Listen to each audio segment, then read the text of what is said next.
Welcome to my channel Eshwari competitive academy. నేను మీ ఈశ్వరి అక్కని. అయితే ఇక్కడ మనం ట్రైన్ మెథడ్స్ సంబంధించి అన్ని అంశాన్ని కవర్ చేస్తూ 300 బిట్స్ వరకు అందించడం జరిగింది. చివరి వరకు చూడండి, ఇది మీకు చాలా యూస్ఫుల్ అయ్యేటటువంటి వీడియో. ఇక్కడ ఫస్ట్ బిట్ కనుక మనం చూసుకున్నట్లయితే గణితాన్ని మనం వస్తు రూపంలో చూడలేం. గణితాన్ని మనం వస్తు రూపంలో చూడలేము. మరి ఇది గణిత స్వభావంలో దేనిని సూచిస్తుంది? గణితాన్ని గణిత భావనలు అనేటటువంటివి ఆలోచనలకి, ఊహలకు సంబంధించింది. దాన్ని మనం వస్తు రూపంలో చూడగలమా? భౌతిక రూపంలో చూడగలమా అంటే చూడలేం. కాబట్టి ఇది మనకి అమూర్తమైనది. గణితం అనేటటువంటిది అమూర్తమైనది అనే స్వభావాన్ని సూచిస్తుంది. నెక్స్ట్ వన్, ఈ క్రింది వానిలో సరి అయిన క్రమమును గుర్తించండి. మరి విద్యా గమ్యాలు, ధ్యేయాలు, ఉద్దేశాలు, బోధనా లక్ష్యాలు అని ఇచ్చారు. ఇందులో ఇక్కడ ఇచ్చినటువంటి వాటిలో మనకి విద్యా గమ్యాలు ఫస్ట్ రావాలి. నెక్స్ట్ గమ్యాలు తర్వాత ఉద్దేశాలు రావాలి, తర్వాత ధ్యేయాలు, తరువాత బోధనా లక్ష్యాలు రావాలి. అలా ఇక్కడ కూడా మనకు లేదు కాబట్టి ఇక్కడ ఏది కాదు అనేది రైట్ ఆన్సర్ అవుతుంది. ఫస్ట్ విద్యా గమ్యాలు, తర్వాత ఉద్దేశాలు రావాలి. సెకండ్ వన్ ఉద్దేశాలు వచ్చి నెక్స్ట్ థర్డ్ వన్ ధ్యేయాలు రావాలి, నెక్స్ట్ బోధనా లక్ష్యాలు రావాలి. నెక్స్ట్ వన్, పాఠశాలలోకి దిగుమతి చేయబడిన నిత్య జీవిత లేదా నిజ జీవిత భాగమే ప్రాజెక్ట్ అని తెలిపిన వారు ఎవరు? ద రైట్ ఆన్సర్ ఈస్ బల్లాద్. ఈ నిర్వచనాన్ని ఇచ్చింది ప్రాజెక్ట్ పద్ధతి కోసం బల్లాద్. మరి లెక్కించుట సంఖ్యాభావన, సంఖ్యలు ఏర్పరచుట, కూడిక, వ్యవకలన, గుణకార, భాగాహారం మరియు గుండ్రని ఆకారాలు మొదలైన భావనలు బోధించుటకు క్రింద ఇవ్వబడిన అభ్యసన సామగ్రిలో దేనిని ఎంపిక చేసుకుంటాము? సో ఇక్కడ మనకి చూస్తే ఇట్లాంటివన్నీ చెప్పాలంటే గుండ్రని ఆకారాలు మొదలైన భావనలు చెప్పాలి అంటే గోళీలు అనేటటువంటిది ఇక్కడ మనకి రైట్ ఆన్సర్. వార్షిక పథకం యొక్క ప్రయోజనం ఏమిటి? వార్షిక పథకం యొక్క ప్రయోజనం ఏమిటి? మరి కాలాన్ని సద్వినియోగం చేసుకోగలదు. ఏ నెలలో పాఠ్యాంశాలను ఆ నెలలో పూర్తి చేయగలుగుతారు. అవసరమయ్యే బోధనా సామగ్రి ఏదో తెలుస్తుంది. ఉపాధ్యాయుడు అన్ని పాఠ్యాంశాలను వరుస క్రమంలో బోధిస్తాడు. సో ఇందులో వార్షిక పథకం ఎందుకోసము అంటే ఏ నెలలో పాఠ్యాంశాలను ఆ నెలలో పూర్తి చేయడానికి ఉపయోగపడుతుంది అన్నమాట. సో ఇక్కడ మనకి దీని వలన సిలబస్ సకాలంలో పూర్తి చేయడానికి వీలవుతుంది. నెక్స్ట్ వన్, క్రింది వానిలో మూల్యాంకనం గూర్చినటువంటి వాస్తవ అంశం కానిది ఏమిటి? మూల్యాంకనం గూర్చి వాస్తవ అంశం కానిది ఏది?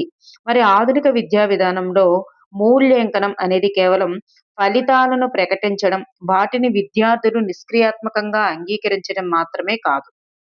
మరి ఇది ఒక నిరంతరమైన ప్రక్రియ కదా. మరియు విద్యార్థుల యొక్క లోపాలను సవరించడానికి కూడా ఇది ఉపయోగపడుతుంది. కాబట్టి విద్యార్థుల యొక్క ఫలితాలను అంగీకరించడం మాత్రమే కాదు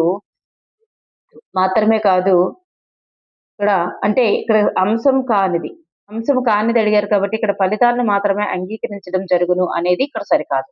ఫలితాలను మాత్రమే అంగీకరించడం కాదు, ఇది ఒక నిరంతరమైన ప్రక్రియ కాబట్టి ఇది సరికాదు.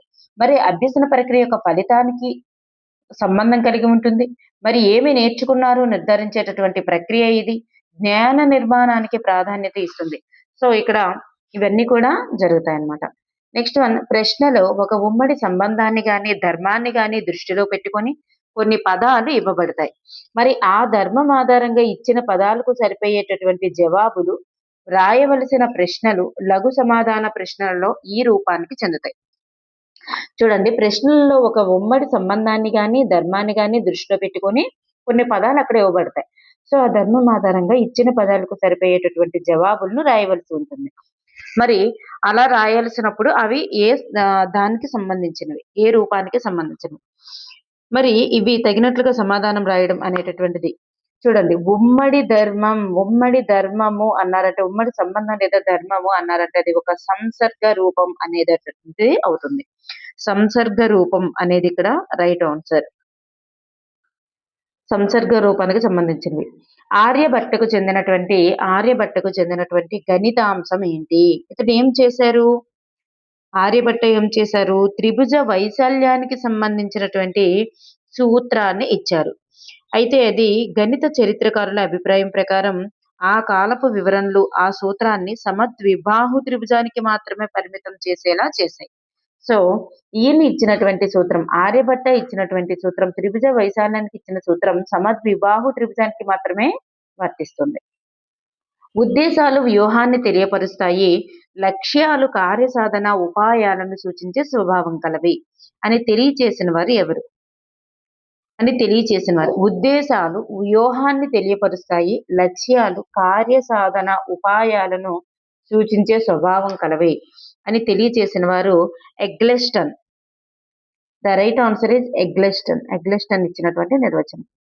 ఆకాశం మేఘావృతం కావడానికి వర్షం పడడానికి ఎటువంటి సంబంధం లేదు అనునది ఈ క్రింది ఏ రకమైనటువంటి ప్రకల్పన?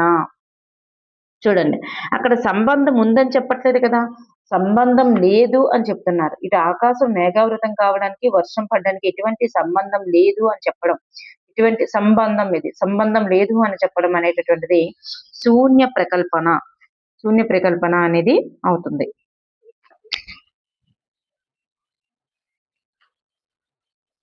నెక్స్ట్ వన్, ఆమ్లాలు నీలి లిట్మస్ ను ఎరుపుగా మారుస్తాయి అనే ధర్మాన్ని HCl కి అన్వయించి HCl కూడా నీలి లిట్మస్ ను ఎరుపు రంగులోనికి మారుస్తుంది అని నిర్ధారించడం అనేది ఏ ఉపగమం కిందకి వస్తుంది?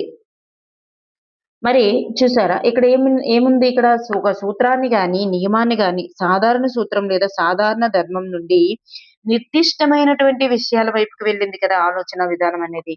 ఒక సాధారణ సూత్రాన్ని పట్టుకొని ఒక నిర్దిష్టమైన అంశానికి అక్కడ అప్లై చేయడం జరిగింది. సాధారణం నుండి నిర్దిష్టానికి సాగేటటువంటి ఉపగమం ఏది అంటే నిగమన ఉపగమం అనేది రైట్ ఆన్సర్. నెక్స్ట్ వన్, ప్రాథమిక పాఠశాల విజ్ఞాన శాస్త్ర ఉపాధ్యాయుని యొక్క పాత్ర కానిది ఏమిటి? ప్రాథమిక పాఠశాల విజ్ఞాన శాస్త్ర ఉపాధ్యాయుని యొక్క పాత్ర కానిది. మరి అక్కడ ఏంటంటే ఆయన ఒక ప్రణాళిక రచయితగా ఉంటారు, ఒక సమన్వయకర్తగా ఉంటారు, మరి మధ్యవర్తిగా ఉంటారు, తరగతి కేంద్రకుడు కాదు. తరగతి కేంద్రకుడు ఎవరవుతారు? విద్యార్థి అవుతారు. మరి ఉపాధ్యాయుడు ఎవరు కదా. సో డి మాత్రం ఇక్కడ సరికాదు, మిగతావన్నీ కూడా ఇక్కడ సరి అయినవి. నెక్స్ట్ వన్, సైన్స్ ప్రయోగశాల వల్ల విద్యార్థుల్లో పెంపొందించేటటువంటి నైపుణ్యాలను గుర్తించండి. సైన్స్ ప్రయోగశాల వల్ల ఏం జరుగుతుంది? ప్రయోగాలు చేయడం ద్వారా విద్యార్థుల్లో వస్తువులను, రసాయన చర్యలను నిశితంగా గమనించి పరిశీలన నైపుణ్యం మరియు పరికరాలను సురక్షితంగా ఉపయోగించేటటువంటి హస్తలాఘవ నైపుణ్యం, అలాగే ఎప్పుడు ఎక్కడ ఎట్లా ఉపయోగించాలి, దాని సమయానుగుణంగా ఉపయోగించేటటువంటి అభివ్యంజన నైపుణ్యం,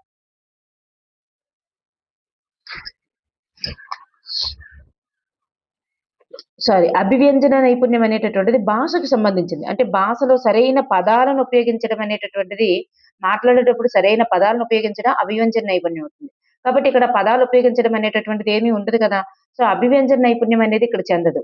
కానీ పరిశీలన నైపుణ్యం అంటే సరిగా పరికరాలను సురక్షితంగా ఉపయోగించేటటువంటి హస్తలాఘవ నైపుణ్యం, ఈ రెండు అలవడతాయి. సో ఏసి అనేటటువంటి నైపుణ్యాలు అలవడతాయి అన్నమాట, అభివ్యంజన నైపుణ్యం అలవడదు. నెక్స్ట్ వన్, సైన్స్ క్లబ్ల యొక్క నిర్వహణ పాఠశాల యొక్క ఏ ప్రణాళికలో ఒక భాగంగా ఉండాలి? సైన్స్ క్లబ్ల యొక్క నిర్వహణ పాఠశాల యొక్క ఏ ప్రణాళికలో ఒక భాగంగా ఉండాలి అంటే సంస్థాగత ప్రణాళికలో ఒక భాగంగా ఉండాలి. Option 4 is the right answer. మరి ఒక పాఠశాల తన పరిధిలోని వనరులను బట్టి తన అవసరాలు మరియు అభివృద్ధిని దృష్టిలో ఉంచుకొని తయారు చేసుకోవాలన్న సమగ్ర ప్రణాళిక ఏదంటే సంస్థాగత ప్రణాళిక. మరి దానిలో భాగంగానే సైన్స్ క్లబ్ల నిర్వహణ అనేది కూడా సంస్థాగత ప్రణాళిక కిందకే వస్తుంది. శిరీష్ గాయపడినటువంటి పావురానికి సపర్యలు చేశారు. మరి చపర్యలు చేస్తే శిరీష్ చేరుకున్నటువంటి విద్యా ప్రమాణం ఏంటి? మరి అక్కడ ఏమవుతుంది? జీవ వైవిధ్యం పట్ల స్పృహ కలిగి ఉండడం అవుతుంది. చుట్టూ ఉన్నటువంటి జంతువులు, పక్షులు, జీవరాశుల పట్ల దయ, కరుణ చూపించడం, వాటిని రక్షించడం, ఇట్లాంటివన్నీ కూడా జీవ వైవిధ్యం పట్ల స్పృహ కలిగి ఉండడం అనేటటువంటి విద్యా ప్రమాణానికి చెందుతుంది. ఓకే అండి. నెక్స్ట్ వన్, 3 నుండి 5 తరగతులకు సాంఘిక శాస్త్రానికి సంబంధించిన విషయాలను తక్కువ స్థాయిలో కుదుపు చేసి అవగాహన కల్పించాలని బోధనాభ్యసన ప్రక్రియలో పరిసరాన్ని ఒక ఆయుధంగా స్వీకరించి బాల్య దశలోనే సత్పౌరులకు కావలసిన హిత బోధన, దేశభక్తిని ప్రేరేపించేదిగా ఉండాలని సూచించిన వారు ఎవరు? ఇట్లాంటి నిర్వచనం ఇచ్చిన వారు ఎవరంటే ఈశ్వరీబాయి పటేల్ గారు. ఈశ్వరుడిపై పటేల్ కమిటీ ఇవ్వడం జరిగింది. 3-5 తరగతుల వరకు సాంఘిక శాస్త్రం సంబంధించిన వివిధ విషయాలను తక్కువ స్థాయిలో కుదింపు చేసి అవగాహన కల్పించాలని.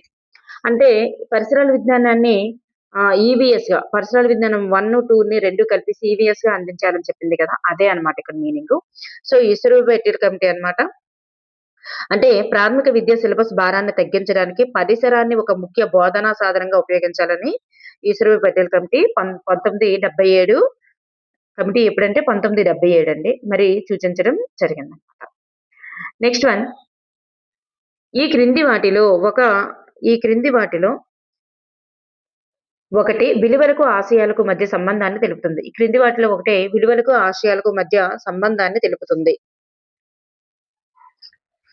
విలువలు శాశ్వత విలువను కలిగి ఉంటాయి. ఆశయాలు తాత్కాలిక విలువలను కలిగి ఉంటాయి. అలాగే విలువలను దేశ తత్వశాస్త్రం ప్రకారం నిర్దేశిస్తారు. ఆశయాలు వాస్తవాలను ప్రతిబింబిస్తాయి. ఆశయాలు సాధించాల్సినటువంటి గమ్యాలను సూచిస్తాయి. విలువలు ఆశించిన ఫలితాలను సూచిస్తాయి. మరి విలువలు సుదూర గమ్యాలైతే ఆశయాలు స్వల్పకాలిక గమ్యాలు అన్నారు. ఇక్కడ మనకి విద్యా గమ్యాలు లేదా ఆశయాలు అనేటటువంటివి మనం చేరుకోవలసినటువంటి సుదీర లక్ష్యాలను సూచిస్తాయి. మరి సుదీర గమ్యాన్ని సూచిస్తాయి. మరి ఆశయాలు ఏం చేస్తాయి? సాధనలో సమాజం లేదా వ్యక్తి ఆశించిన ఫలితాలు లేదా ప్రయోజనాలనే విలువలంటాం.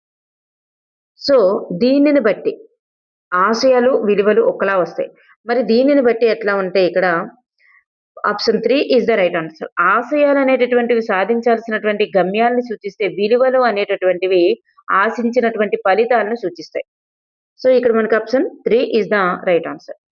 నెక్స్ట్ వన్ చర్చా పద్ధతిలోని సోపానాల క్రమం ఏంటి? చర్చా పద్ధతిలోని సోపానాల క్రమం ఏంటి? చర్చా పద్ధతి విజయవంతం కావడానికి పాటించాల్సిన క్రమం మొదట చర్చించాల్సిన అంశాన్ని ముందు ప్రణాళిక చేసుకోవాలి. చర్చించాల్సిన అంశాన్ని ముందుగా మనం ఏం చేయాలి? ప్రణాళిక వేయాలి. ప్రణాళిక వేసిన తర్వాత దానికి కావాల్సినవన్నీ కూడా సిద్ధం చేసుకోవాలి. దానికి కావలసిన సంసిద్ధత పూర్తి చేయాలి. ఆపై చర్చను నిర్వహణ చేయాలి. తర్వాత చివరిగా ఫలితాలను మూల్యాంకనం చేయాలి. సో, ఇక్కడ మనకి option 3 is the right answer. 3 is the right answer. Next one 7వ తరగతి విద్యార్థులకు ఫ్లో చార్ట్‌ను ఉపయోగించి బోధించుటకు తగిన పాఠ్యాంశం ఏంటి? ఫ్లో చార్ట్ దేనికి ఉపయోగిస్తారు?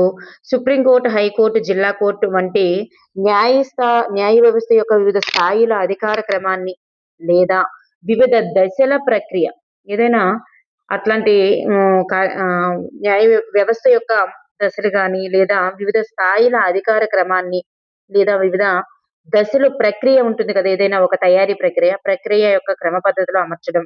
ఇట్లాంటి వాటిని మనం ఫ్లో చార్ట్‌లో ఉపయోగిస్తాం. సో, ఇక్కడ మనకి చూస్తే న్యాయ వ్యవస్థ అనేటటువంటిది ఇక్కడ మనకి రైట్ ఆన్సర్. న్యాయ వ్యవస్థ గాని ఏదైనా ఒక ప్రక్రియ తయారీ విధానం గురించి గాని ఒక క్రమ పద్ధతిలో ఆ ప్రక్రియ యొక్క క్రమ పద్ధతిలో రాయడాన్ని న్యాయ వ్యవస్థ ఫ్లో చార్ట్ ద్వారానే వివరిస్తామన్నమాట. రోడ్డు భద్రతా విద్య అనేటటువంటి పాఠ్యాంశాన్ని 4వ తరగతి నుండి 10వ తరగతి వరకు విద్యా ప్రణాళికలో అమర్చడం అనేది ఈ పద్ధతికి నిదర్శనం. చూడండి 4వ తరగతి నుండి 10వ తరగతి వరకు విద్యా ప్రణాళికలో అమర్చడం. ఒకే పాఠ్యాంశాన్ని వేరు తరగతుల్లో తరగతి పెరిగే కొద్దీ దాని యొక్క పరిధి, కఠినత్వ స్థాయి పెంచుకుంటూ బోధించేటటువంటి విధానం ఏది అంటే వర్తులాకార విధానం. స్పైరల్ అప్రోచ్ అంటాం దీన్ని. వర్తులాకార విధానం అనేటటువంటిది రైట్ ఆన్సర్ అన్నమాట. Option 3 is the right answer.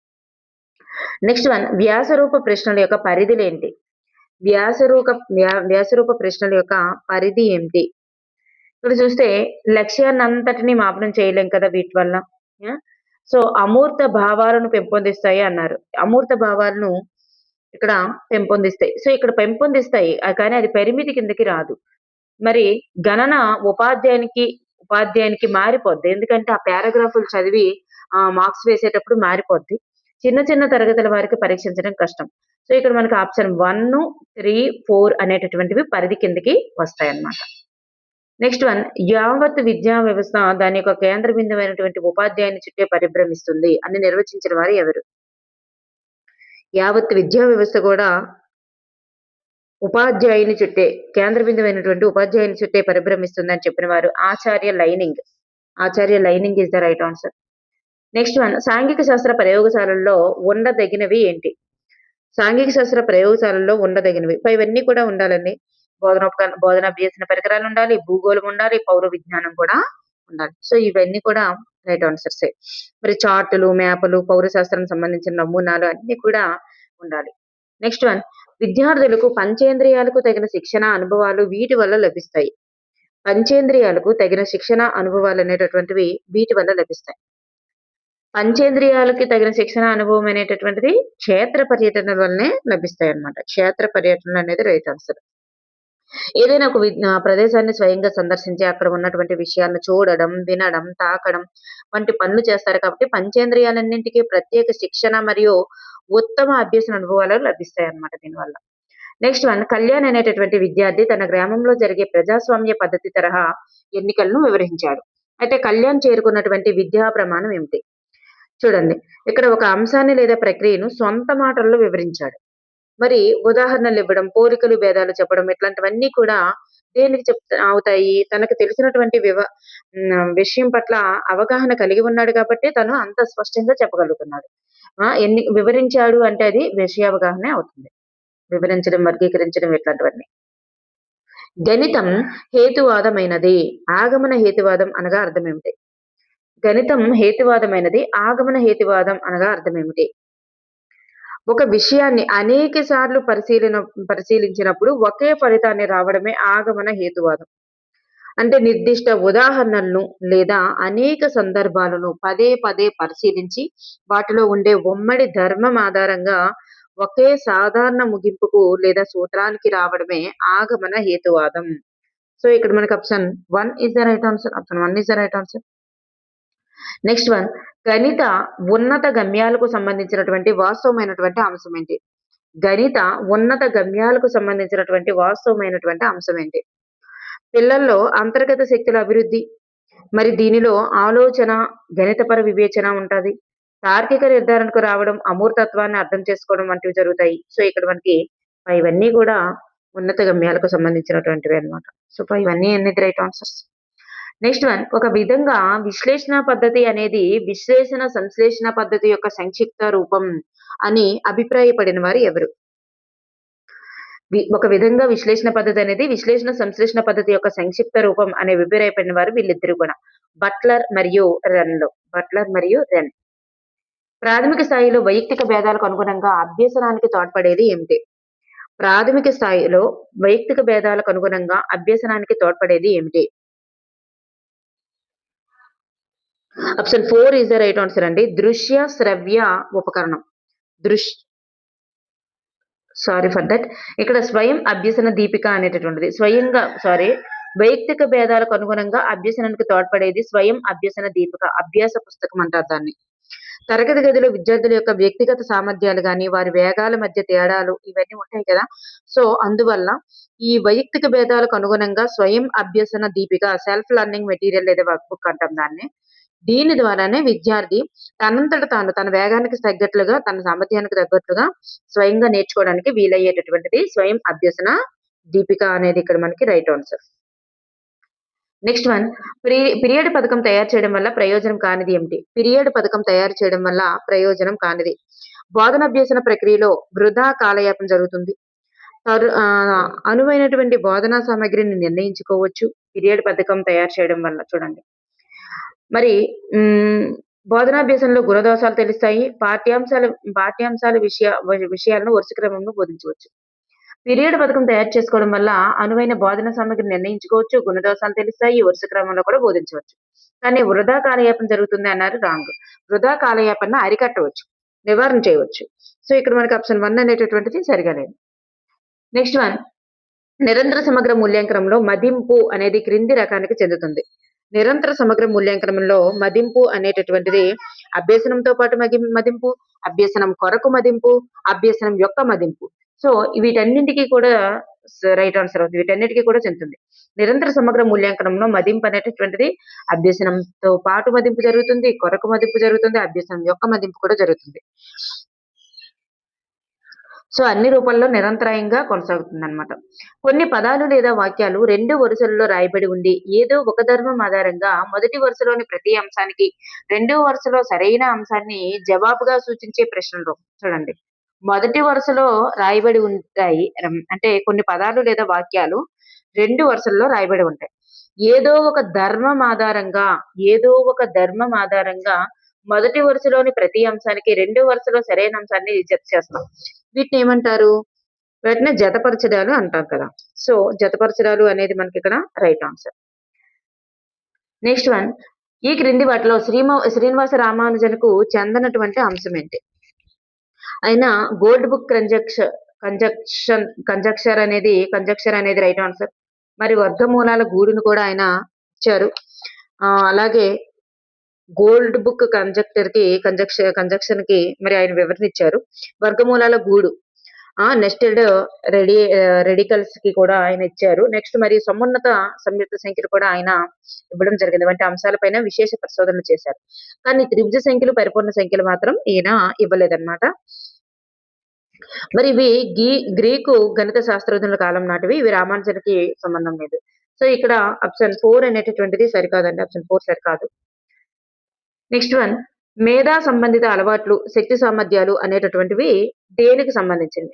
మేధా సంబంధిత అలవాట్లు మరియు శక్తి సామర్థ్యాలు అనేటటువంటివి ఏ విలువకు సంబంధించింది? క్రమశిక్షణ విలువను సూచిస్తాయి.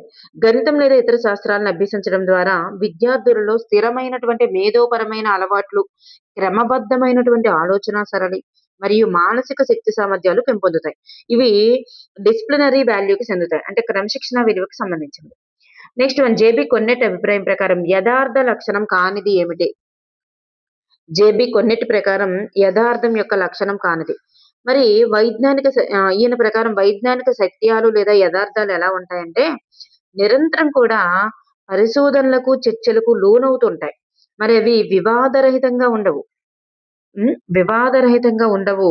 ఎల్లప్పుడూ కూడా కొత్త ఆధారాల ద్వారా సవరించబడే అవకాశం ఉంటుంది.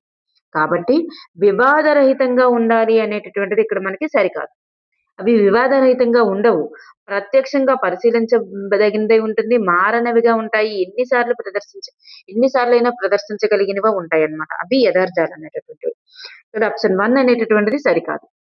Next one. కాలం, దూరం, పదార్థాల స్వభావం తెలుసుకొని ఆశ్చర్యాన్ని, ఆనందాన్ని పొందుతారు అనే అంశము విజ్ఞాన శాస్త్ర విలువను సూచిస్తుంది. ఏ విలువను సూచిస్తుంది? మరి ప్రకృతిలోని రహస్యాలను, నూతన ఆవిష్కరణలను, విశ్వంలో కాలం, దూరం వంటి అంశాలను తెలుసుకున్నప్పుడు విద్యార్థుల్లో కొంచెం ఆశ్చర్యం, మానసిక ఆనందం, అనుభూతి అనేటటువంటివి పొందుతారు. ఇది ఏంటి అంటే సౌందర్యాత్మక విలువను సూచిస్తాయి. ఆశ్చర్యం, ఆనందం ఇట్లాంటివి సౌందర్యాత్మక విలువను సూచిస్తాయి. Next one. క్రింది వాటిలో విద్యార్థి దేనిని పరిశీలించడం ద్వారా జంతువుల్లో పెరుగుదల, సంతానోత్పత్తి, శ్వాసక్రియ, మొక్కలతో వాటికి గల సంబంధం, జంతువుల మధ్య గల పరస్పర సంబంధం, విటమిన్ల, లవణాల ప్రభావం మొదలైన అంశాలను అర్థం చేసుకోగలుగుతారు. చూడండి. వాటిలో పెరుగుదల, సంతానోత్పత్తి, శ్వాసక్రియ ఇట్లాంటివి ఏవైనా మరి అర్థం చేసుకోవాలి, అబ్జర్వ్ చేయాలి అంటే దానికి సరైనది ఏది అంటే వైవేరియం. ఇక్కడ జంతువులు లేదా జీవులు వాటి యొక్క సహజ వాతావరణాన్ని పోలినటువంటి కృత్రిమ ఆవాసాన్ని అనేటటువంటిది ఏర్పాటు చేస్తారు. అదే వైవేరియం. అందులో వీటిని ఉంచి వాటి యొక్క పెరుగుదల, శ్వాసక్రియ, సంతానోత్పత్తి, పరస్పర సంబంధాలు ఇవన్నీ కూడా ప్రత్యక్షంగా సుదీర్ఘ కాలం పాటు పరిశీలించడానికి ఉపయోగపడేటటువంటి ఒక సమగ్ర అమరిక ఏదంటే వైవేరియం. అక్వేరియం అనేటటువంటిది ఇట్లానే ఉన్నప్పటికీ ఇది జలచరాలకు మాత్రమే పరిమితమైనదన్నమాట. జలచరాలకు మాత్రమే పరిమితమైనది. So 4 is the right answer. Next one. విజ్ఞాన శాస్త్ర పాఠ్య ప్రణాళిక గురించి ఈశ్వరీభాయ్ పటేల్ కమిటీ మరి సూచించినటువంటి సలహా కానిది ఏమిటి? సలహా కానిది. ఇక్కడ ప్రాథమిక మరియు పరిశీలన ద్వారా నేర్చుకోవడం అనేటటువంటిది చెప్పింది. సృజనాత్మక మరియు శాస్త్రీయ వైఖరి పెంపొందించడం. అలాగే అయితే సమైక్య లేదా సహసంబంధ సూత్రాలను ఈ కమిటీ ఇవ్వలేదన్నమాట. ఈ సమైక్య మరియు సహసంబంధ సూత్రాలను పాటించడం అనేది ఇవ్వలేదు. శాస్త్రీయ వైఖరులు పెంపొందించడం చెప్పింది. సృజనాత్మక శక్తిని పెంపొందించాలని చెప్పింది. పరిశీలన ద్వారా జ్ఞానాన్ని పొందడం కూడా చెప్పింది. సో, ఇక్కడ ఆప్షన్ 3 అనేది సరికాదు. నెక్స్ట్ వన్, వ్యాసరూప ప్రశ్నల యొక్క ముఖ్య ప్రయోజనం ఏమిటి? వ్యాసరూప ప్రశ్నల యొక్క ముఖ్య ప్రయోజనం చూసుకున్నట్లయితే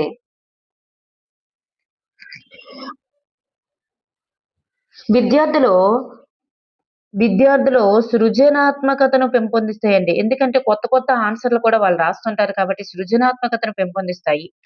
అదే విధంగా అమూర్త భావాలు, వాళ్ళకి అమూర్త భావాలను కూడా పెంపొందిస్తాయి. మరి అధిక విశ్వసనీయత కలిగి ఉంటాయి. ఆత్మశ్రీతకు ఎక్కువ అవకాశం అనేది రాంగ్ ఆన్సర్. ఇవి మల్టిపుల్ చాయిస్ క్వెషన్స్ గాని, తప్పొప్పులు గుర్తించడం గాని అట్లాంటి వాటికి చెందుతాయి తప్ప ఇవి వ్యాసరూప ప్రశ్నలకి సంబంధించవు. సో, ఇక్కడ ఆప్షన్ 1, 4 అనేది రైట్ ఆన్సర్స్. నెక్స్ట్ వన్, నన్ను ఒక గుడ్ టీచర్ అని అందరూ అంటారు. నిజానికి అందులో సత్యం లేదు.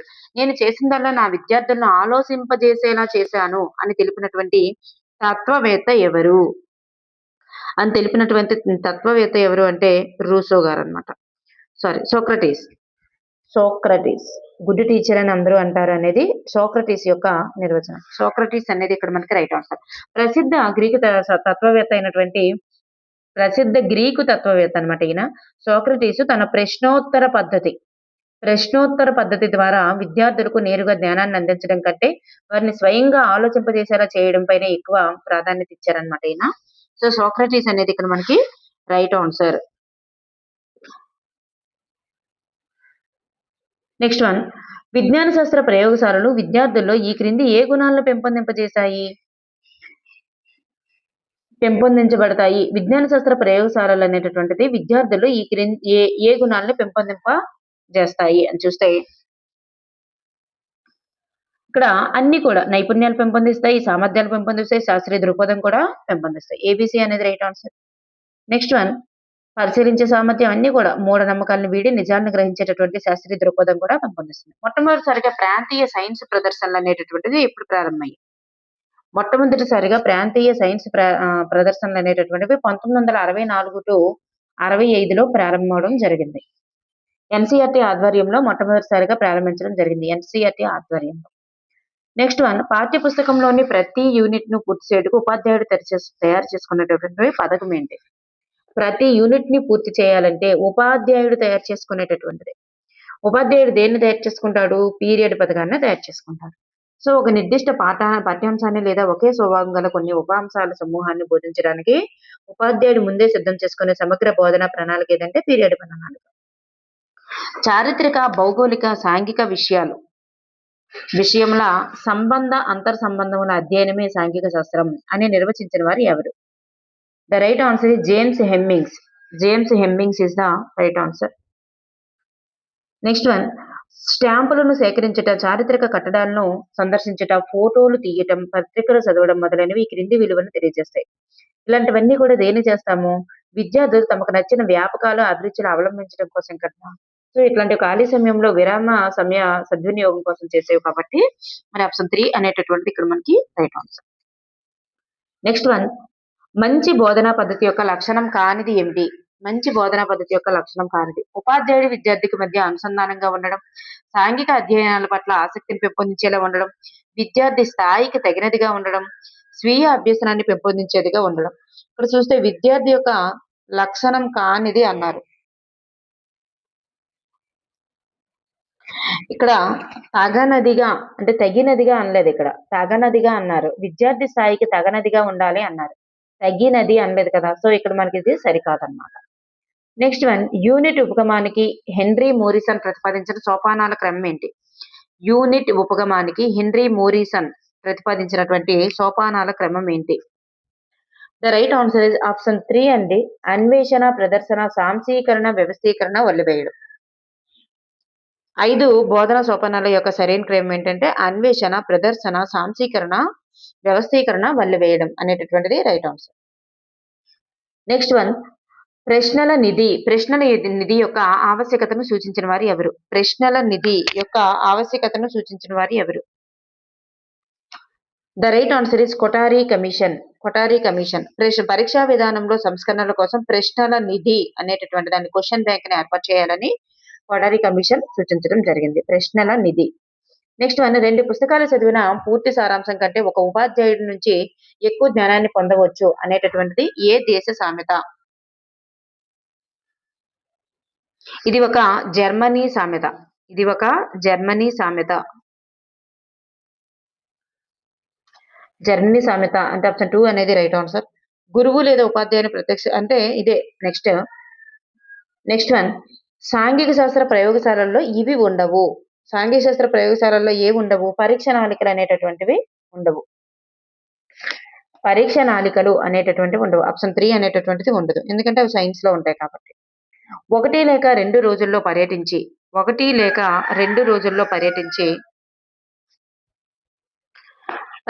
సమాచారాన్ని సేకరించేది ఈ క్రింది వానిలో ఏది అవుతుంది? 1 లేదా 2 రోజుల్లో పర్యటించి సమాచారాన్ని సేకరించేది ఈ క్రింది వానిలో ఏది అవుతుంది? So option 1 is the right answer. క్షేత్ర పర్యటన అనేది అవుతుంది. క్షేత్ర పర్యటన అనేది రైట్ ఆన్సర్. నెక్స్ట్ వన్, భారతదేశంలో సంజ్ఞా విధానంలో 0 మరియు స్థాన విలువలను తన గ్రంథమైనటువంటి ఆర్యభట్టీయంలో ప్రస్తావించినది ఎవరు?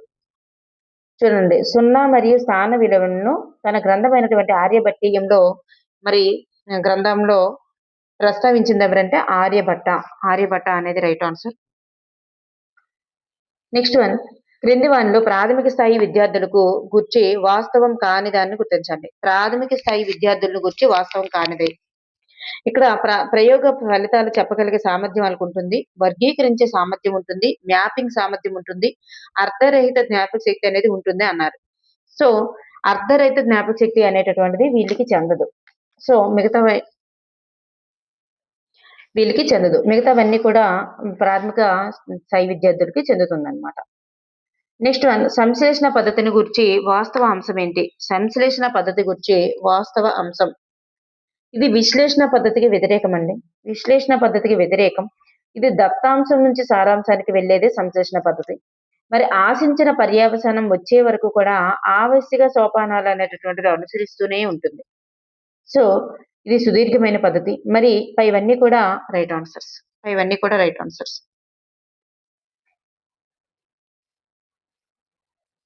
నెక్స్ట్ వన్, ఉత్తమ బోధనా పద్ధతి యొక్క ముఖ్య లక్షణం ఏమిటి? ఉత్తమ బోధనా పద్ధతి యొక్క ముఖ్య లక్షణం సిలబస్ ను సకాలంలో పూర్తి చేసేందుకు దోహదపడుతుంది, స్వీయ అభ్యసనకు అవకాశం కల్పించాలి, ఉపాధ్యాయుడు తేలిగ్గా బోధించేందుకు అనువుగా ఉండాలి, విద్యార్థులు తరగతిలోనే అభ్యసించేలా ఉండాలి. ఇదేంటంటే స్వీయ అభ్యసనకు అవకాశం కల్పించేదే ఉత్తమ బోధనా పద్ధతి. విద్యార్థి కేంద్రీకృతంగా ఉండి విద్యార్థికి కేవలం శ్రోతగా కాకుండా స్వయంగా నేర్చుకునేటందుకు ప్రేరణ కల్పించే అవకాశం కల్పించేలా ఉండాలి కాబట్టి. నెక్స్ట్ వన్, ఎడ్గర్ డేల్ ప్రతిపాదించినటువంటి అనుభవ శంకువులో ఐదవ అనుభవం ఏంటి? ఎడ్గర్ డేల్ ప్రతిపాదించినటువంటి అనుభవ శంకువులో 5వ అనుభవం ఏమిటి? 5వది ఏంటి అంటే ద రైట్ ఆన్సర్ ఈస్ క్షేత్ర పర్యటనలు అనేది రైట్ ఆన్సర్. క్షేత్ర పర్యటనలు. ప్రత్యక్ష అనుభవాలు ఫస్ట్ది, సెకండ్ కృత్రిమ అనుభవాలు, 3వది నాటకీకరణ, 4వది ప్రదర్శనలు అయితే 5వది ఏంచి కృత్రిమ పర్యటనలో అవుతుంది. సో ఇక్కడ మనకి శంకువులో క్రింది నుండి పైకి అమూర్తత పెరుగుతుంది అనమాట. క్రింది నుండి పైకి. సో ఇక్కడ మనకి ఆప్షన్ 3 అనేది రైట్ ఆన్సర్. నెక్స్ట్ వన్, ఒక పీరియడ్ లో పాఠానికి చెందినటువంటి సామర్థ్యాలను సాధించుటకు ఉపాధ్యాయుడు నిర్వహించేటటువంటి కృత్యాలు, కావలసిన బోధనా సామగ్రి విద్యార్థులలో ఎంతవరకు ఆశించిన సామర్థ్యాలు సాధించడం జరిగిందో మదింపు చేసేటటువంటి మూల్యాంకనం ఉన్న పథకం ఏంటి? చూడండి, ఇక్కడ ఒక పాఠానికి, ఇక్కడ కీవర్డ్ ఏంటి? ఒక పాఠానికి చెందినటువంటి సామర్థ్యాలను అన్నారు. ఒక పాఠానికి సంబంధించిన సామర్థ్యాలు, ఉపాధ్యాయుడు విద్యార్థి నిర్వహించే కృత్యాలు, కావలసిన బోధనా సామగ్రి విద్యార్థులు ఎంతవరకు ఆశించిన సామర్థ్యాలు సాధించడం జరిగిందో మదింపు చేసేయడానికి చేసేదే పీరియడ్ పథకం. ఒక పాఠానికి సంబంధించి ఒక పీరియడ్ సంబంధించిందే కదా. సో అదే పీరియడ్ పథకం అవుతుంది అనమాట. నెక్స్ట్ వన్, పీరియడ్ పథకంలో ఉండేటటువంటి అంశాలు అవే కాబట్టి. ఉపాధ్యాయుడు విద్యార్థులను ప్రశ్నించడం, చర్చించడం, పరిశీలించడం ద్వారా వారి అభ్యసనంలో ఏ స్థాయిలో ఇబ్బంది పడుతున్నారో, ఏ అంశాల్లో సహాయం చేయవలసి ఉన్నదో నిర్ధారించుకొని అభ్యసన వాతావరణాన్ని కల్పించడాన్ని ఏమంటారు? అభ్యసన కొరకు మదింపు అంటారు. దీన్నే అభ్యసన కొరకు మదింపు అని అంటారు అనమాట. ఈ ప్రక్రియలన్నింటిని కూడా జరుగుతున్నప్పుడు విద్యార్థుల ఇబ్బందులను, లోపాలను గుర్తించి అభ్యసనాన్ని మెరుగుపరచడానికి, ఉపాధ్యాయుడు తన బోధనా వ్యూహాలను మార్చుకోవడానికి చేసేటటువంటి మదింపే అభ్యసన కొరకు మదింపు. Assessment for learning. Assessment for learning అనేటటువంటిది అవుతుంది. So do is the right answer. కొన్ని అంశాలతో కూడినటువంటి రూపంలో ఉండే ప్రశ్నలు జాబితా రూపంలో ఉండే ప్రశ్నలు, ఈ జాబితాలో ఒక అంశం వేరే ధర్మం కలిగి ఉండి ఆ వేరుగా ఉన్న అంశం ఉండేటటువంటి ప్రశ్నలు. చూడండి, ఇక్కడ ఏమంటున్నారంటే ఇచ్చిన గ్రూపు లేదా జాబితాలో కొన్ని అంశాలను ఏదైనా ఒక అంశం మిగిలిన వాటికంటే భిన్నంగా ఉండడం లక్షణం కలిగి ఉందనుకోండి, అప్పుడు ఆ గుంపులో లేనటువంటి దాన్ని గుర్తించమన్నారు అనుకోండి, అంటే ఒక విభిన్నమైనటువంటి అంశాన్ని గుర్తించమని అర్థం. ఆ జాబితాలో ఒక అంశం వేరే ధర్మం కలిగి ఉండడం అంటే అర్థం విభిన్న అంశాన్ని గుర్తించడం. 3 is the right answer. Next one, వినియోగ లక్ష్యానికి చెందినటువంటి స్పష్టీకరణ కానిది ఏమిటి? వినియోగ లక్ష్యానికి చెందింది ఏంటంటే అనుమతులు రాబట్టడం. వినియోగం, ఇది గుర్తుపెట్టుకోండి, చాలా ఇంపార్టెంట్. అనుమతులు రాబడతాడు, తగిన పద్ధతులను ఎంపిక చేయడం, అలాగే ఏమి జరుగుతుందో ముందే ఊహించి చెప్పడం, ఒక సూత్రాన్ని లేదా నియమాన్ని గుర్తించడం, సూచించడం అనేది జ్ఞానం లేదా అవగాహన లక్ష్యానికి చెందుతుంది. సో అందువల్ల ఇక్కడ సరైన సూత్రాన్ని సూచించడం అనేది అవగాహన అవుతుంది. సూత్రాన్ని సూచించడం అనేది అవగాహన అవుతుంది. మరి పద్ధతులను ఎంపిక చేయడం మాత్రం వినియోగమే అవుతుంది. సో నేర్చుకున్న జ్ఞానాన్ని కొత్త పరిస్థితుల్లో ఉపయోగించడం కూడా వినియోగం అవుతుంది. కాబట్టి ఇక్కడ సరైన సూత్రం సూచించడం అవగాహన అవుతుంది. నెక్స్ట్ వన్, ఇక్కడ రసాయన చికిత్సా విధానం, అలాగే గణిత సార సంగ్రహ రచయిత, త్రిశతిక గ్రంథ రచయిత, సంఖ్యా సిద్ధాంత రచయిత, సైఫన్ సూత్ర ఆవిష్కర్త, ఇట్లాంటివన్నీ కూడా మనకు వచ్చాయి కదా. వీటిని ఒకసారి మెసోఫారింగ్ అనేది చూద్దాం. ఇక్కడ చూసుకున్నట్లయితే రసాయన చికిత్సా విధానం అనేటటువంటిది పాల్ ఎర్లిక్ అనేటటువంటిది రైట్ ఆన్సర్. గణిత సార సంగ్రహం మహావీరుడు. త్రిశతక గ్రంథకర్త ఎవరు? శ్రీధరాచార్యుడు. సంఖ్యా సిద్ధాంత రచయిత ఎవరు? సంఖ్యా సిద్ధాంత రచయిత కపిల. మరి సైఫన్ సూత్ర ఆవిష్కర్త ఎవరు? సైఫన్ సూత్ర ఆవిష్కర్త హీరో. సో ఈ విధంగా మనకి ఇక్కడ వస్తుంది. Next one, the Indian mathematical society అనేది ఎప్పుడు స్థాపించారు? 1907లో స్థాపించడం జరిగిందండి. మరి రామానుజన్ నెంబర్ మనందరికీ తెలుసు, 1729. భారతీయులు సున్నాను ఉపయోగించినటువంటి సంవత్సరం ఎప్పుడు? భారతీయులు సున్నాను ఉపయోగించింది క్రీస్తకం 876లో ఉపయోగించారు. మరి డేటా అనేటటువంటి గ్రంథ రచయిత ఎవరు? డేటా అనేటటువంటి గ్రంథ రచయిత Euclid. Elements data Euclid. Elliptic integrals గ్రంథ రచయిత ఎవరు? Srinivasa Ramanujan is the right answer. Next one, ఆరోగ్య సూత్రాలను తెలుసుకోవడం. పోషక అంటే ఇక్కడ ఉన్నటువంటి ఆప్షన్స్ మరి మనకి కట్ అవుతుంది కాబట్టి మనం ఇక్కడ ఇవ్వలేదు. నెక్స్ట్ వన్, ఆరోగ్య సూత్రాలను తెలుసుకోవడం, పోషకాహార విలువలు తెలిసి ఆహారపు అలవాట్లలో మార్పు తెచ్చుకోవడం. ప్లాస్టిక్ బ్యాగులు తప్పు.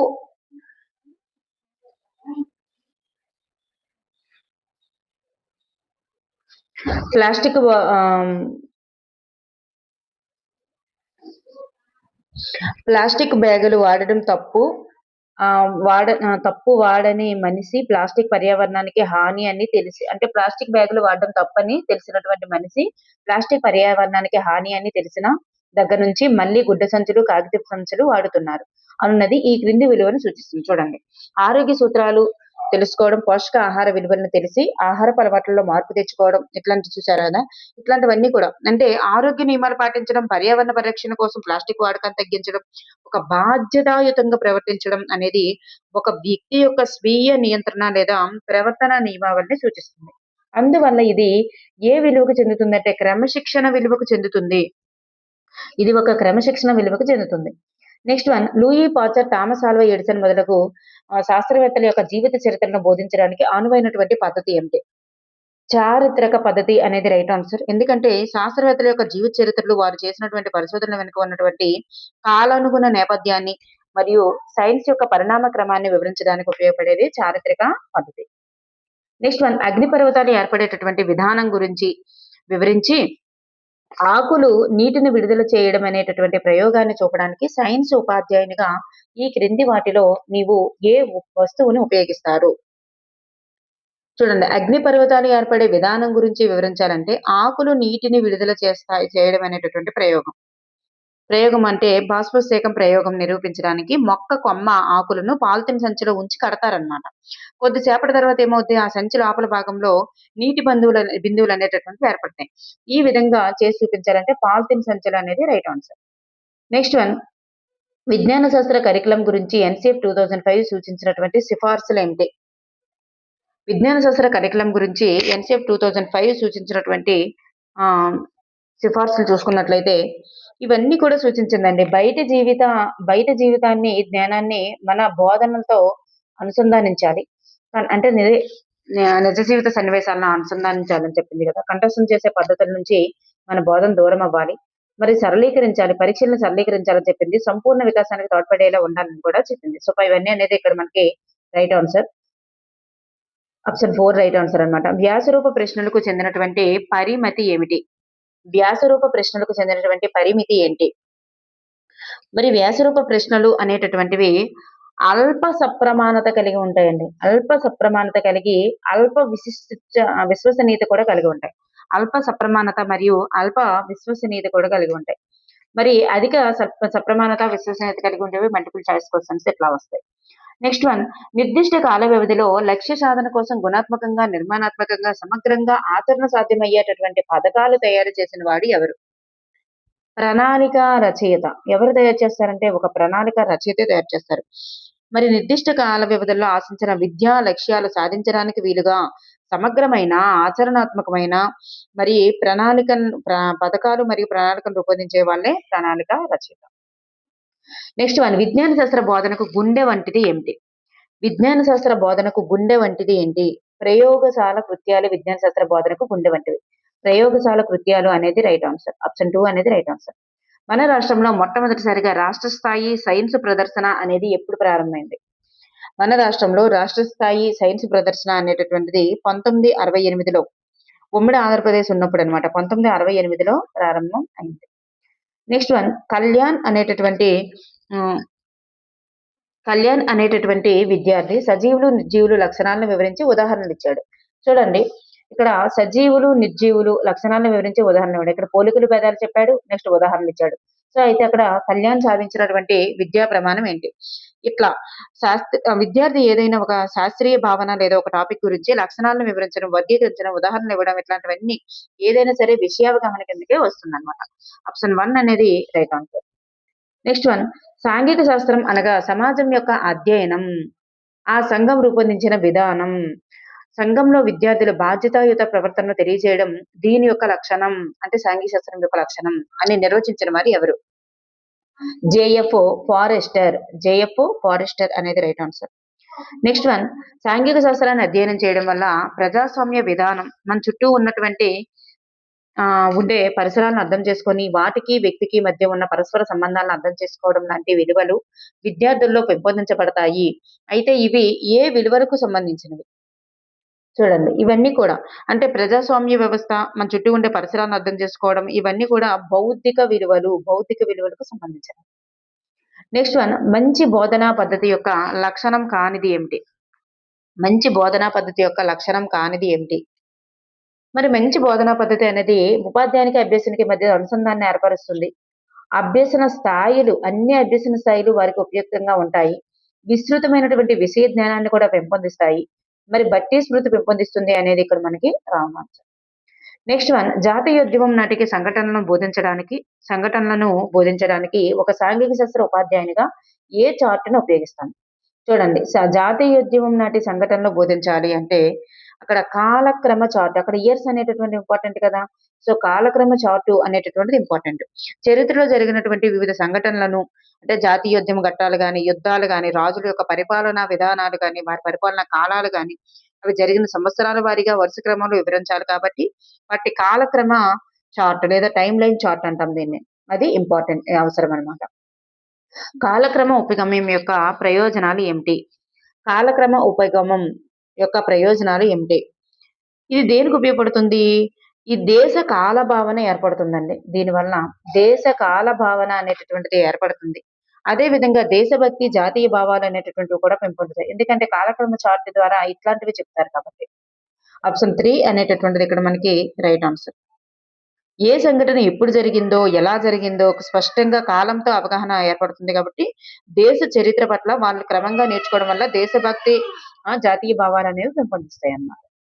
నెక్స్ట్ వన్, వ్యాసరూప ప్రశ్నల్లో ఉన్నటువంటి లోపాలను తొలగించి వాటిలో ఉన్నటువంటి ఆత్మాశ్రయత స్థానంలో విషయ నిష్ఠతకు ప్రధాన పీఠం వేసినవి ఏమిటి?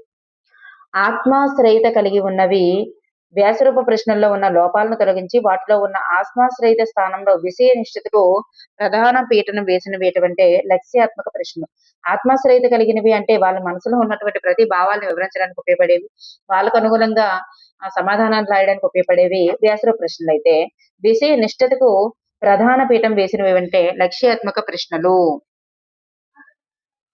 లక్ష్యాత్మక ప్రశ్నలు. ఇక్కడ వ్యాసరూప ప్రశ్నలు దిద్దే వారి యొక్క వ్యక్తిగత అభిప్రాయాలు, ఇష్టాలు అవే ఆత్మాశ్రయత. ఇవి కూడా ప్రభావం మార్కులపై పడుతుందండి. ఈ లోపాన్ని నివారించడానికి సమాధానం ఎవరైనా ఒకేలా ఉండేలా మరియు ఖచ్చితమైన మార్కులు వచ్చేలా చేసేందుకే లక్ష్యాత్మక ప్రశ్నలను ప్రవేశపెట్టారనమాట. వీటికి విషయ నిష్ఠత అనేది అధికంగా ఉంటుంది.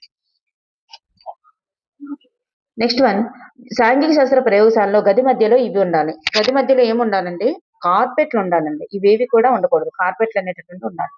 నెక్స్ట్ వన్, క్షేత్ర పర్యటన ఫలవంతం కావాలంటే ఇది ఉండాలి. క్షేత్ర పర్యటన ఫలవంతం కావాలంటే ఏముండాలి? నిర్వహణ ప్రణాళిక క్రమంగా మంచిగా ఉండాలి, క్రమశిక్షణ కూడా డీసెంట్గా ఉండాలి అక్కడ, లేకపోతే ఎలా పడితే అలా ప్రవర్తిస్తే అవ్వదు. అనుభవం కలిగిన ఉపాధ్యాయులు కూడా ఉండాలి, అప్పుడే క్షేత్ర పర్యటన అనేది ఫలవంతంగా ఉంటుంది. అమృత పటాల రకాలను బట్టి వర్గీకరించిందంట. మరి శిరీష పటాల చరిత్రను వివరించింది. అయితే ప్రశాంత్ పటాల తయారీ అవసరం ఎందుకు ఏర్పడిందో కారణాలు తెలిపాడు. అయితే వీరందరూ ఎంచుకున్నటువంటి విద్యా ప్రమాణం ఏంటి? అక్కడ ఏంటి ఇక్కడ జరిగింది? వర్గీకరించారు, వివరించారు, కారణాలు తెలిపారు. ఈ మూడింటికి మూడు జరిగాయంటే అక్కడ వాళ్ళ మధ్యలో ఏం జరిగిందంటే విషయావగాహన జరిగిందని అర్థం. ఇవన్నీ కూడా విషయావగాహన కిందకే వస్తుంది. ఒక ప్రక్రియను వివరించడం గాని, మరి అంశానికి కారణాలు తెలపడం గాని, ఒక విషయాన్ని వర్గీకరించడం గాని, ఇవన్నీ కూడా విషయావగాహన కిందకే వస్తాయి. నెక్స్ట్ వన్, సున్నా గురించి వాస్తవాలు ఏమిటి? సున్నా గురించి వాస్తవాలు ఏంటి? సున్నాకు విలువ లేదు కానీ అంకెలో కుడి పక్కన ఉన్నప్పుడు మాత్రం ఆ సంఖ్యకు విలువ ఉంటదండి. సో సంఖ్యలో స్థానాన్ని కలిగి ఉంటుంది. భాస్కర్ రాసినటువంటి స్థాన విలువల విధానంలో సున్నాకు ఒక సంజ్ఞ కూడా ఉంది. సో ఇక్కడ ఇవన్నీ కూడా రైట్ ఆన్సర్స్. నెక్స్ట్ వన్, ఈ క్రింది వానిలో విద్యార్థుల్లో వైయక్తిక భేదాలకు కారణం కానిది ఏమిటి? వైయక్తిక భేదాలకు కారణం కాదు. మరి వైయక్తిక భేదాలకు కారణం అనువంశికత, సాంఘిక ఆర్థిక పరిస్థితులు అనేవి వైయక్తిక భేదాలకు కారణమవుతాయి. గృహ వాతావరణం, లింగం, గత అనుభవాలు, జాతి ఇవన్నీ కూడా కారణాలు అవుతాయి. కానీ పోషకాహారం, సమవయస్కుల ప్రభావం అనేటటువంటిది వైయక్తిక భేదాలకు కారణం కాదు. అంటే ఇక్కడ డి మాత్రమే కారణం కాదనమాట. నెక్స్ట్ వన్, విశ్లేషణ సంశ్లేషణ పద్ధతులను కూర్చున్నటువంటి వాస్తవమైనటువంటి అంశం ఏంటి? విశ్లేషణ సంశ్లేషణ పద్ధతులకు సంబంధించినటువంటి వాస్తవమైన అంశం. ఇవన్నీ కూడా అవుతాయండి. మరి విశ్లేషణ పద్ధతి అనేది అవగాహనకు, సంశ్లేషణ అనేటటువంటిది వివరణకు ఉపయోగపడతాయి. ఇది అవగాహనకైతే, ఇది వివరణకు ఉపయోగపడతాయి. గణిత బోధనకు రెండింటికి కూడా సమీక్షించేసి బోధించడం అవసరం. సంశ్లేషణలో సమస్య పరిష్కార విధానాన్ని అనుసరించి పరిష్కరించడం జరుగుతుంది. సో ఇక్కడ ఇవన్నీ కూడా సరైనవి. నెక్స్ట్ వన్, నలుగురికి 10 కలిపితే 14 అవుతుంది అనేది ఇది ఏ రకమైనటువంటి భావన? 4కి 10 కలిపితే 14 అవుతుంది అనేటటువంటిది ఆ రెండింటికి మధ్య ఉండే సంబంధం తెలుపుతుంది కదా, సంబంధిత భావన అనేది రైట్ ఆన్సర్. అంటే సంకలన సంబంధాన్ని తెలుపుతుంది. ఆ రెండింటికి మధ్య కలపడం ద్వారా 14 అయింది కాబట్టి ఇక్కడ సంకలన సంబంధాన్ని తెలుపుతుంది కాబట్టి తద్వారా ఫలితం వచ్చింది కాబట్టి ఇది సంబంధ భావన అనేది రైట్ ఆన్సర్ అన్నమాట. రిలేషనల్ కాన్సెప్ట్ అంటాం. నెక్స్ట్ వన్, వార్తాపత్రికలు, దినపత్రికలలో వచ్చేటటువంటి పజిల్స్, గణిత విషయాలు, వైజ్ఞానిక విషయాలకు సంబంధించిన చిత్రాలను ప్రదర్శించడానికి ఉపయోగపడేటటువంటి బోర్డు ఏంటి? ఇట్లాంటి వాటన్నింటినీ కూడా ప్రదర్శించాలంటే దానికి అవసరమైనది బులెటిన్ బోర్డు. విద్యా సంబంధమైనటువంటి వార్తలు కానీ, పజిల్స్, చిత్రాలు, ఆర్టికల్స్, నోటీసులు ఇట్లాంటివన్నీ కూడా అందరికీ కనిపించేలా ప్రదర్శించాలి కదా, దానికి అవసరమైనదే బులెటిన్ బోర్డు అన్నమాట. నెక్స్ట్ వన్, ఈ క్రింది వానిలో పాఠ్య పథకం యొక్క ప్రయోజనం ఏమిటి? పాఠ్యాంశాల ద్వారా సాధించాల్సిన లక్ష్యాలను ముందుగానే స్పష్టంగా ఏర్పరచుకోవచ్చు. మరి సేకరించిన సామగ్రిని విద్యార్థులు పరిసరాలు నుంచి సేకరించడం వల్ల వారికి అభ్యసనం పట్ల ఆసక్తి కలుగుతుంది. మరి బోధనా సమయం వినియోగం సరైన విధంగా జరుగుతుంది. ఇవన్నీ కూడా పాఠ్య పథకం యొక్క ప్రయోజనాలు. తరగతి గదిలో ఉపాధ్యాయుడు విద్యార్థులకు కొంతకాలం బోధనాభ్యసన ప్రక్రియలు జరిపిన తర్వాత ఎంతవరకు ఎంతవరకు సాధించారో తెలుసుకోవడానికి చేసేటటువంటి ప్రక్రియ ఏమిటి? ఎంతవరకు సాధించారో తెలుసుకునేందుకు చేసేటటువంటి ప్రక్రియ ఏమిటి అంటే అభ్యసనం యొక్క మదింపు. అభ్యసనం యొక్క మదింపు. అంటే బోధనాభ్యసన ప్రక్రియ ముగిసిన తర్వాత లేదా నిర్దిష్ట కాల సమయం అంటే నిర్దిష్ట కాల వ్యవధి ముగిసిన తర్వాత విద్యార్థులు ఎంతవరకు విద్యా లక్ష్యాలను సాధించారో అంచనా వేయడానికి చేసేటటువంటిదే అభ్యాసం యొక్క మదింపు అవుతుందన్నమాట. సో ఆప్షన్ 3 అనేది ఇక్కడ మనకి రైట్ ఆన్సర్. నెక్స్ట్ వన్, పిల్లలు తన సహజ వాతావరణంలో తమంతట తాముగా అన్వేషించి, పరిశోధించి, అవసరమయ్యే సమాచారాన్ని సేకరించి ఒక విషయం పట్ల గాని, ఒక అంశం పట్ల గాని అవగాహన ఏర్పరచుకొని నిర్ధారణకి రావడానికి దోహదపడే కృత్యాలు ఏమిటి? అంటే వాళ్ళు నిజ జీవిత వాతావరణంలో స్వయంగా సమాచారాన్ని సేకరిస్తారు, విశ్లేషిస్తారు, ఒక నిర్ధారణకు వస్తారు. ఇది వారిలో అన్వేషణ మరియు పరిశోధన నైపుణ్యాలను పెంపొందిస్తుంది. కానీ ఇది ఏ పద్ధతిలో జరుగుతుంది? ప్రాజెక్ట్ పద్ధతిలోనే జరుగుతుంది. సో ఇక్కడ ప్రాజెక్టులు అనేటటువంటిది రైట్ ఆన్సర్. ప్రాజెక్టులు ఇవ్వడం ద్వారానే అట్లా జరుగుతుంది కాబట్టి. నెక్స్ట్ వన్, ఇక్కడ చూడండి, మ్యాచ్ ద ఫాలోయింగ్ ఇచ్చారు. గ్రీకుల యొక్క సంఖ్యా విధానానికి గల పేరేంటి? గ్రీకుల యొక్క సంఖ్యా విధానానికి గల పేరు లాజిస్టికా అయితే గ్రీకుల యొక్క గణన విధానానికి సంఖ్యా విధానానికి గల పేరు అర్థమెటికా. సంఖ్యా విధానం అర్థమెటికా అయితే గణన విధానం లాజిస్టికా. త్రికోణమితి సృష్టికర్త ఎవరు? త్రికోణమితి సృష్టికర్తగా చెప్పబడేవారు హిప్పార్కస్. శాంకో పరిచ్ఛేదంపై 8 పుస్తకాలను రచించారు. ఎవరు అంటే అపోలోనియస్. ఇంటర్డేటియా అర్థమెటికా అనేటటువంటిది నికోమాకస్ యొక్క రచన. సో ఇక్కడ మనకి option 2 is the right answer. Next one, సవరించినటువంటి బ్లూమ్స్ జ్ఞానాత్మక రంగంలో లక్ష్యాల వరుసగా సవరించిన బ్లూమ్స్ యొక్క వర్గీకరణలో సవరించిన బ్లూమ్స్ జ్ఞానాత్మక రంగంలో లక్ష్యాల వరుస క్రమం ఏంటి? ఇక్కడ చూసుకున్నట్లయితే ఆప్షన్ 2 అనేది రైట్ ఆన్సర్ అండి. ఫస్ట్ ఇది జ్ఞానంకి బదులుగా దెప్తిలో ఉంచుకోవడం అని మార్చారు. అవగాహన చేసుకోవడం, వినియోగించుట, విశ్లేషణ, మూల్యాంకనం లేదా సృష్టించుట, ఉత్పత్తి చేయుట, ఇట్లా వస్తుందన్నమాట. మూల్యాంకనం చూడండి, ఇక్కడ విశ్లేషణ తర్వాత మూల్యాంకనం వస్తుంది, లాస్ట్ కి సృష్టించుట లేదా ఉత్పత్తి చేయుట అనేటటువంటిది వస్తుంది. నెప్తిలో ఉంచుకోవడం, అవగాహన చేసుకోవడం, వినియోగించడం 3వది, 4వది విశ్లేషణ, 5వది మూల్యాంకనం, 6వది సృష్టించడం లేదా ఉత్పత్తి చేయటగా మార్చారనమాట. అక్కడ రివర్స్ అవుతుంది. మూల్యాంకనం లాస్ట్ కి రాకుండా సృష్టించడం ఉత్పత్తి చేయటం అనేది లాస్ట్ కి వెళ్తుంది అనమాట. సో ఆప్షన్ 2 అనేది రైట్ ఆన్సర్. నెక్స్ట్ వన్, ఇనుమును వేడి చేస్తే వేకోసిస్తుంది, ఉక్కును వేడి చేస్తే వేకోసిస్తుంది, రాగిని వేడి చేస్తే వేకోసిస్తుంది కనుక లోహాలన్నింటినీ వేడి చేస్తే వేకోసిస్తాయి అనేటటువంటి ఒక సాధారణీకరణానికి రావడం అని చెప్పడం అనేటటువంటిది ఏమవుతుంది? కొన్ని నిర్దిష్ట ఉదాహరణలు అనేటటువంటివన్నీ తీసుకొని అవన్నీ పరిశీలించిన తర్వాత వాటి ఆధారంగా ఒకే విధమైన లక్షణాలన్నీ కలిగి ఉండడం వల్ల వాటి మొత్తం సమూహాన్ని వర్తించే విధంగా ఒక సాధారణ సూత్రాన్ని లేదా నియమాన్ని ప్రతిపాదించడాన్ని సామాన్యీకరణం అంటారు. ఇలా చెప్పడం, లోహాలన్నింటినీ వేడి చేసి వేకోసిస్తాయి అనేటటువంటి చెప్పడం, ఇది ఒక సాధారణీకరణం లేదా సామాన్యీకరణం అవుతుంది. ప్రతి వస్తువులోనూ క్రమాన్ని, సౌష్ఠవాన్ని, మృదుత్వాన్ని, ఇది చాలా చాలా ఇంపార్టెంట్ అయినటువంటి బిట్ అండి. ప్రతి వస్తువులోనూ క్రమాన్ని, సౌష్ఠవాన్ని, మృదుత్వాన్ని, రమణీయతను గమనించి ఆశ్చర్యం చెందడం, ఆనందించటం, అభినందించటం అనున్నది ఈ విజ్ఞాన శాస్త్ర విలువను సూచిస్తుంది. ఏ విలువను సూచిస్తుంది? సౌందర్యాత్మక విలువను సూచిస్తుంది. సౌందర్యాత్మక విలువ. ఆర్కిమెడిస్ సూత్రం, న్యూటన్ సూత్రాలు మొదలైనటువంటి పరిశోధనలు, ఆవిష్కరణలు గూర్చి ఉపాధ్యాయుడు బోధించేటప్పుడు ఆయా శాస్త్రవేత్తల యొక్క స్వరూపాలను విద్యార్థులకు తెలియజేసేటటువంటి పద్ధతి ఏమిటి? ఆర్కిమెడిస్ సూత్రం, న్యూటన్ సూత్రాలు మొదలైన పరిశోధనలు, ఆవిష్కరణలు గూర్చి ఉపాధ్యాయుడు బోధించేటప్పుడు ఆయా శాస్త్రవేత్తల యొక్క స్వరూపాలను విద్యార్థులకు తెలియజేసేటటువంటి పద్ధతి ఏది అంటే చారిత్రక పద్ధతి అనేది రైట్ ఆన్సర్. చారిత్రక పద్ధతి. శాస్త్రవేత్తల యొక్క జీవిత విశేషాలు గాని, ఆయా సిద్ధాంతాలను కనుగొన్న వారి యొక్క చారిత్రక నేపథ్యం గురించి కానీ, మరియు పరిణామ క్రమాన్ని వివరిస్తూ బోధించడాన్ని ఏమంటారంటే చారిత్రక పద్ధతి అంటామన్నమాట.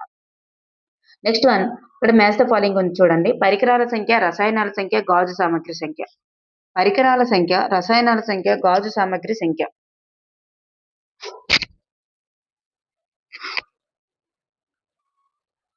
ద రైట్ ఆన్సర్ ఈస్ ఇక్కడ చూస్తే పరికరాల సంఖ్య ఎంత అంటే పరికరాల సంఖ్య 70. పరికరాల సంఖ్య ఎన్ని ఉండాలంటే 70 ఉండాలి. విజ్ఞాన శాస్త్ర కిట్‌లో ప్రాథమికంగా పరికరాల సంఖ్య 70 ఉండాలి. అదే విధంగా రసాయనాల సంఖ్య ఎన్ని ఉంటాయంటే 23. గాజు సామగ్రి సంఖ్య వచ్చేసరికి 14 అనేది ఇక్కడ మనకి రైట్ ఆన్సర్. నెక్స్ట్ వన్, ఒక గ్రామంలో విద్యార్థులందరికీ కూడా సంబంధించినటువంటి జంతు ప్రపంచం అనే పిల్లల చిత్రం ప్రదర్శించబడుతుంటే ఉపాధ్యాయుడు పిల్లలను తీసుకెళ్లాడు. అయితే ఈ అంశం ఈ క్రింది వాటిలో దేనికి సంబంధించింది? అది దేనిలో భాగంగా ఉంటుంది? ఇది దేనిలో భాగంగా ఉంటుందంటే పాఠ్యేతర కార్యక్రమం. ఇది పాఠశాల కార్యక్రమం కాదు కదా! ఇది పాఠ్యేతర కార్యక్రమానికి చెందిందన్నమాట. పాఠ్యేతర కార్యక్రమం. తరగతి గది పాఠ్య పుస్తకాలు, పాఠశాల ఆవరణ వెలుపల సహజ వాతావరణంలో సమాజంతో ముడిపడి ఉండే సాంస్కృతిక లేదా చలనచిత్ర వీక్షణలు వంటివి బాహ్య కార్యక్రమాలనేవి పాఠ్యేతర కార్యక్రమంగా పరిగణిస్తారు. నెక్స్ట్ వన్, ఉత్తమ ఉపాధ్యాయుల్లో 3 విశిష్ట లక్షణాలు ఉండాలని తెలిపిన వారు ఎవరు? ఉత్తమ ఉపాధ్యాయుల్లో 3 విశిష్ట లక్షణాలు ఉండాలని తెలిపిన వారు ఎస్ రాధాకృష్ణన్. ఎస్ రాధాకృష్ణన్ అనేది ఇక్కడ మనకి రైట్ ఆన్సర్. Next one,